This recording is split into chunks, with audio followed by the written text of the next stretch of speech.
Hello everyone, आज के इस वीडियो में हम लोग देखेंगे इक्विवेलेंस रिलेशन। तो इक्विवेलेंस रिलेशन ये होता है कि जब किसी सेट का रिलेशन रिफ्लेक्सिव हो, सिमेट्रिक हो और ट्रांजिटिव हो, तो उस केस में हम लोग कह सकते हैं कि ये इक्विवेलेंस रिलेशन है। जैसे पिछले वीडियो में हमने एक टॉपिक कवर किया था, पार्शियल ऑर्डरिंग रिलेशन, जिसमें सिर्फ इतना ही चेंज था कि यहाँ पे जो था ये सिमेट्रिक है, वहाँ पे एसिमेट्रिक था। अब इसमें देखना है कि ये क्या है। आपको पता ही होगा रिफ्लेक्सिव क्या होता है, ट्रांजिटिव क्या होता है। ऐसा नहीं पता है तो मैं इस वीडियो में कवर कर दूंगा। तो ये हमने एक सेट ले लिया है 1 2 3, ये इसका रिलेशन है।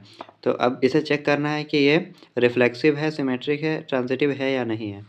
तो पहला देखना है रिफ्लेक्सिव। रिफ्लेक्सिव क्या होता है, अगर जैसे ये 1 2 3 है, 3 एलिमेंट्स है, जब इटसेल्फ अगर उसका बोथ का पेयर बनता है, लाइक अगर 1 है तो 1 का 1 के साथ, 2 का 2 के साथ, 3 का 3 के साथ, तो उस केस में हम लोग कह सकते हैं कि ये रिफ्लेक्सिव है। तो यहाँ 1 का 1 के साथ है, 2 का 2 के साथ है, 3 का 3 के साथ है, तो ये हम लोग कह देंगे कि ये रिफ्लेक्सिव है। अब चेक किया जाए सिमेट्रिक का।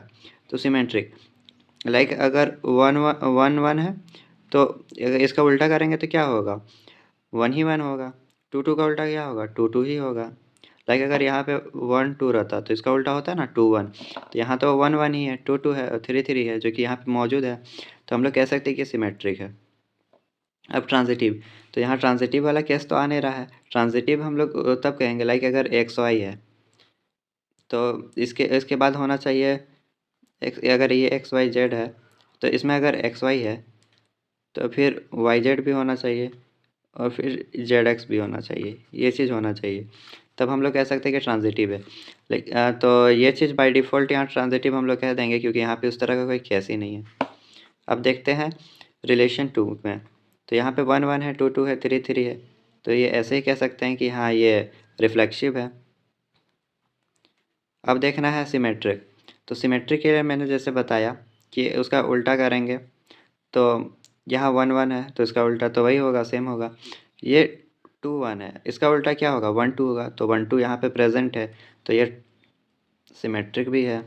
अब देखा जाए ट्रांजिटिव। तो ट्रांजिटिव के लिए क्या होता है, अगर 2 1 है, 1 2 है, तो फिर यहाँ पे क्या होना चाहिए। हम लोग ऐसे समझते हैं कि इसको हम लोग अगर x ले लें, इसे y ले लें, इसे y ले लें, इसे z ले लें, तो एक्स वाई हो गया, वाई जेड हो गया। अब एक्स जेड भी होना चाहिए, यानी कि 2 2 भी होना चाहिए। तो 2 2 यहाँ देखेंगे प्रेजेंट है या नहीं, तो 2 2 प्रेजेंट है, तो हम लोग कह सकते हैं कि ये ट्रांजिटिव भी है। अब देखेंगे रो 3 में, सॉरी रिलेशन 3 में, 1 1 है, 2 2 है, 3 3 है, तो ऑब्वियस सा बात है कि हाँ ये रिफ्लेक्सिव है, रिफ्लेक्सिव है। अब देखना सिमेट्रिक। सिमेट्रिक यहाँ पे डायरेक्ट दिया है 3 2, इसका उल्टा होगा 2 3, 2 3 तो कहीं प्रेजेंट नहीं है, तो ये ऐसे ही रॉन्ग हो गया, यानी कि ये सिमेट्रिक नहीं है, तो ये सिमेट्रिक नहीं होगा। अब सिमेट्रिक नहीं होगा तो आगे बढ़ा के कोई फ़ायदा है नहीं। ये इक्विवेलेंस भी नहीं होगा, तो इसे कह सकते हैं कि नॉट इक्विवेलेंस।